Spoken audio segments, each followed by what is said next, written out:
पिता का समाज व पुत्रों के नाम पत्र। यह पत्र लिखने के बाद पिता ने अपने आप को गोली मार दी। लखनऊ के उच्च वर्गीय बूढ़े पिता ने अपने पुत्रों के नाम एक चिट्ठी लिखकर खुद को गोली मार ली। चिट्ठी क्यों लिखी और क्या लिखा, यह जानने से पहले संक्षेप में चिट्ठी लिखने की पृष्ठभूमि जान लेना जरूरी है। पिता सेना में कर्नल के पद से रिटायर हुए। वे लखनऊ के एक पॉश कॉलोनी में अपनी पत्नी के साथ रहते थे। उनके 2 बेटे थे जो अमेरिका में रहते थे। यहाँ यह बताने की जरूरत नहीं है कि माता पिता ने अपने लाडलों को पालने में कोई कोर कसर नहीं रखी। बच्चे सफलता की सीढ़ियाँ चढ़ते गए, पढ़ लिख कर इतने योग्य हो गए कि दुनिया की सबसे नामी गिरामी कॉरपोरेट कंपनी में उनको नौकरी मिल गई। संयोग से दोनों भाई एक ही देश में लेकिन अलग अलग अपने परिवार के साथ रहते थे। एक दिन अचानक पिता ने रुआन से गले से बेटों को खबर दी, बेटे तुम्हारी माँ अब इस दुनिया में नहीं रही। पिता अपनी पत्नी की मिट्टी के साथ बेटों का आने का इंतजार करते रहे। एक दिन बाद छोटा बेटा आया जिसका घर का नाम चिंटू था। पिता ने पूछा, चिंटू मुन्ना क्यों नहीं आया? मुन्ना यानी बड़ा बेटा।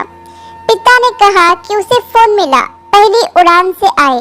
धर्मानुसार बड़े बेटे का आना सोच वृद्ध फौजी ने जिद से पकड़ ली थी। छोटे बेटे के मुंह से सच निकल पड़ा। उसने पिता से कहा कि मुन्ना भैया ने कहा माँ की मौत में तुम चले जाओ, पिताजी मरेंगे तो मैं चला जाऊंगा। कर्नल साहब कमरे में अंदर गए, खुद को कई बार संभाला, फिर उन्होंने चंद पंक्तियों का एक पत्र लिखा जो इस प्रकार था।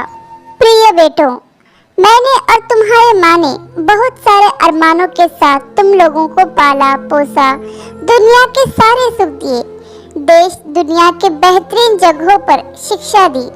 जब तुम्हारी माँ अंतिम सांस ले रही थी तो मैं उसके पास था।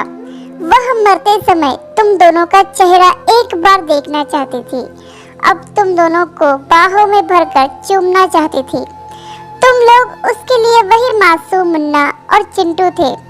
उसकी मौत के बाद उसकी लाश के पास तुम लोगों का इंतजार करने के लिए मैं था। मेरा मन कर रहा था कि काश तुम लोग मुझे ढांढस बांधने के लिए मेरे पास होते।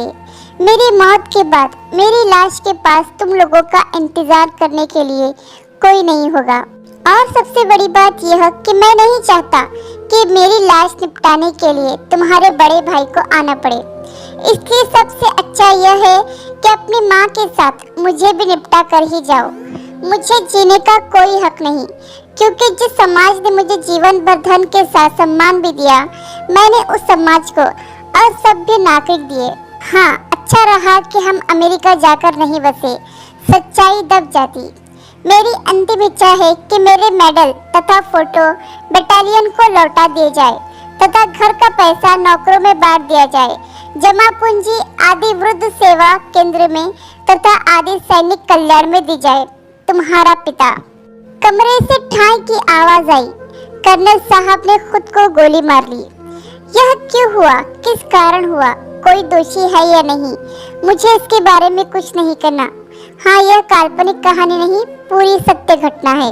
आशा करती हूँ कि आपने कहानी सुनी होगी।